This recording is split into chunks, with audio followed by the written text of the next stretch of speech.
새해 들어 북한의 대남 노선이 근본적으로 바뀌었습니다. 우리나라를 부르는 호칭부터 달라졌습니다. 남조선이 아닌 대한민국으로 부르면서 남북관계를 동족이 아닌 국가 간의 적대적 관계로 규정했습니다. 우리 민족끼리 통일을 주장해온 북한이 통일의 개념 자체를 지운 것이라는 해석이 나옵니다. 대한민국을 철두철미 제1의 적대국으로 우리 공화국의 민족 역사에서 통일, 화해, 동족이라는 개념 자체를 완전히 제거해버려야 합니다. 대남 노선의 변화 말에서 그치지 않습니다. 김정은의 말이 떨어진 직후 대남기구들과 관련 법안들이 폐지됐고 순항미사일 발사와 해안포 사격, 극초음속 탄도미사일 발사, 전술핵 탑재 수중핵 어뢰 시험 등이 뒤를 이었습니다. 근 80년의 관계를 끝내겠다는 김정은, 미국의 권위 있는 북한 문제 전문가들은 한반도 정세를 이렇게 진단합니다. 1950년 6월 초 이후 그 어느 때보다 위험하다. 북한 조선중앙TV의 일기예보 방송, 갑자기 한반도 지도 그래픽이 바뀌었습니다. 남한 지역을 북한과 확연히 구분되는 색으로 바꾸고 입체감도 없앴습니다. 북한 관영 매체의 남한 지우기는 김정은의 신년 시정연설 직후 이뤄졌습니다. 근 80년간의 북남 관계사의 종지부를 찍고 동족의식이 거세된 대한민국 족속들과는 민족 중흥의 길, 통일의 길을 함께 갈 수 없다는 것입니다.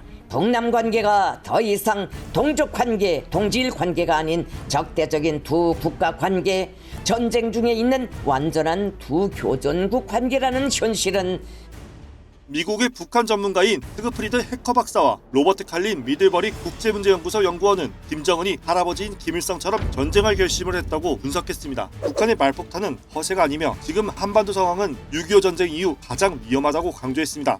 두 전문가의 주장은 큰 파장을 불렀지만 현실성은 떨어진다는 게 대체적인 평가입니다. 전쟁을 치르기 위해 비축해야 할 포탄을 러시아에 제공한 점, 팬데믹 이후 처음으로 외국인에게 단체 관광을 허용한 점만 봐도 전쟁 가능성은 희박하다는 게 아시아와 유럽, 북미 지역 북한 전문가들의 견해입니다. 목적지향적인 마키아벨리즘을 따르는 북한이 대격동의 가능성이 있는 전쟁에 정권의 운명을 걸지는 않을 것이라는 분석도 있습니다. 국내 전문가들 역시 북한이 자멸을 결심하지 않는 한 전쟁을 시작할 수 없을 거라며 이른바 전쟁할 결심론에 선을 그었습니다. 북한한테 실익이 없습니다. 왜냐하면 전쟁 수준의 작전, 군사작전을 펼쳐가지고 도발을 한다는 것은 결국은 어떻든 한미의 거기에 대한 응징적 그 대가를 또 감수해야 되는 부분이 생기는 거거든요.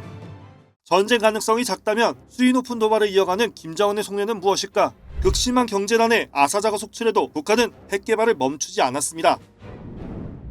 김정은은 집권 이후 4차례 핵실험을 했고 핵탄두 고도화를 추진했습니다. 2013년부터 2017년까지는 미국을 대상으로 한 전략핵무기 개발에 주력했다면 2021년 이후부터는 전략핵과 전술핵을 병행 개발하고 공격 대상에 남한을 포함했습니다. 이런 김정은이 진짜 원하는 건 미국 등 국제사회로부터 핵을 가진 정상국가임을 인정받고 국제협상에서 주도권을 확보해 제재 완화를 이루는 것이 공산이 큽니다. 국정원 산하 국가안보전략연구원은 최근 북한이 궁극적으로 바라는 건 미국 등 강대국들이 개입해 핵전쟁 위기 감소를 위한 협상이 개시되는 상황일 것이라고 분석했습니다. 우리나라를 주적이자 주요 핵공격 대상으로 삼은 북한이 연이은 도발적 언행으로 핵무기 사용의 개연성을 높여 핵보유국 지위 승인이라는 목적 달성을 꾀할 거란 내용입니다. 북한의 핵보유국 지위 승인, 과거 인도와 파키스탄의 사례를 보면 불가능한 일이 아닙니다. 미국은 핵개발 후발주자인 인도와 파키스탄에 대해 각각 중국 견제와 아프간 전쟁 협력을 이유로 NPT 체제 밖에서 핵보유국 지위를 사실상 승인했습니다.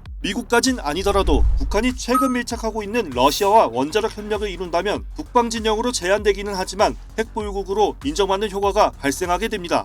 초보적인 생활 필수품조차 원만히 제공하지 못하고 있는 것은 오늘날 우리 당과 정부에 있어서 도저히 외면할 수 없는 심각한 정치적 문제로 취약한 북한의 지방경제는 김정은이 대남 적개심을 극도로 끌어올리는 또 다른 배경입니다. 정권 유지가 지상 목표인 김정은에게 일제강점기 수준의 지방경제 상황은 위협일 수밖에 없습니다. 민심 위반이 촉발하거나 가속화할 수 있기 때문인데 빈곤에 시달리는 주민들이 외부 문화에 노출될 경우 그럴 가능성은 더 커집니다. 김정은이 영내 긴장을 고조시키는 이유, 막대한 자금을 주민이 아닌 무기 개발에 쓰는 일을 정당화하려는 노림수라는 게 국내외 전문가들의 견해입니다.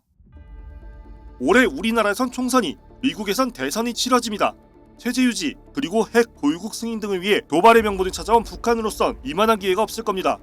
4월 총선을 앞두고 미국엔 위협적이지 않은 한국만을 겨냥한 국지적 도발 가능성이 있고 미국 대선 전에는 조 바이든 대통령의 대북 정책 실패를 강조하면서 실질적 핵 보유를 주장하기 위해 7차 핵실험을 감행할 수도 있다는 게 안보 전문가들의 관측입니다.